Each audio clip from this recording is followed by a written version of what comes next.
रीवा के चर्चित डामर घोटाले में अब जांच का दायरा और बड़ा होता दिखाई दे रहा है। ठेकेदारों पर कार्रवाई के बाद अब प्रवर्तन निदेशालय यानी कि ईडी की नजर मध्य प्रदेश ग्रामीण सड़क विकास प्राधिकरण के अधिकारियों और उपयंत्रियों पर है। बताया जा रहा है कि आर्थिक अपराध प्रकोष्ठ यानी ईओडब्ल्यू की एफआईआर और जांच को आधार बनाकर ईडी अब मनी लॉन्ड्रिंग के एंगल से पूरे मामले की जांच आगे बढ़ा रही है। आखिर क्या है पूरा मामला, कैसे करोड़ों रुपए के फर्जी बिलों के जरिए सरकारी खजाने को नुकसान पहुंचाने का आरोप लगा और अब किन अधिकारियों पर जांच की आंच पहुंच सकती है, देखिए हमारी इस खास रिपोर्ट में।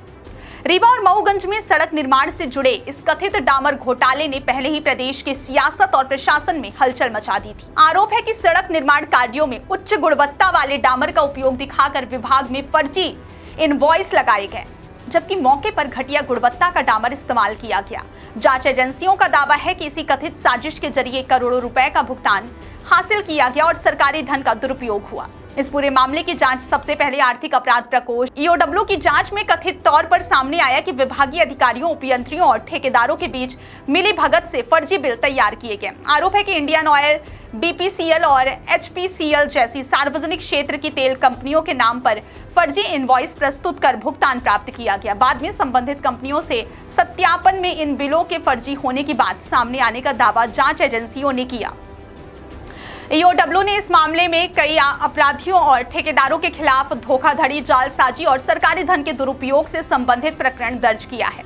अब इन्हीं एफआईआर और जांच दस्तावेजों को आधार बनाकर प्रवर्तन निदेशालय ने prevention of money laundering act के तहत जांच शुरू कर दी है। ईडी यह पता लगाएगी कि कथित फर्जी भुगतान से अर्जित धन का इस्तेमाल कहां और कैसे किया गया तथा क्या इस मामले में मनी लॉन्ड्रिंग के तत्व मौजूद हैं। सूत्रों के अनुसार ईडी की जांच का दायरा अब केवल ठेकेदारों तक सीमित नहीं रहेगा, बल्कि एजेंसी की नजर उन अधिकारियों और मैदानी इंजीनियरों पर भी है जिनके नाम ईओडब्ल्यू की जांच में सामने आए हैं। इनके तत्कालीन महाप्रबंधक सहित कई वरिष्ठ अधिकारी, सहायक प्रबंधक, उपयंत्री और अन्य विभागीय कर्मचारी शामिल बताए जा रहे हैं। हालांकि यह स्पष्ट करना जरूरी है कि जांच एजेंसियों द्वारा नाम सामने आने का अर्थ किसी व्यक्ति का दोषी सिद्ध होना नहीं है। अंतिम निर्णय न्यायालय और जांच की प्रक्रिया पूरी होने के बाद ही होगा।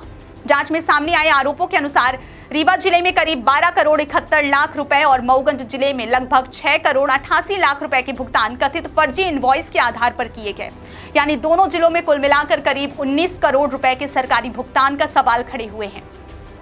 वहीं ईडी की ओर से जारी जानकारी के मुताबिक केवल रीवा ही नहीं बल्कि जबलपुर में भी इसी तरह की अनियमितताओं की जांच चल रही है और दोनों स्थानों को मिलाकर करीब 55 करोड़ 60 लाख रुपए के फर्जी इनवॉइस के जरिए सरकारी राजस्व को नुकसान पहुंचाने की आशंका जताई गई है।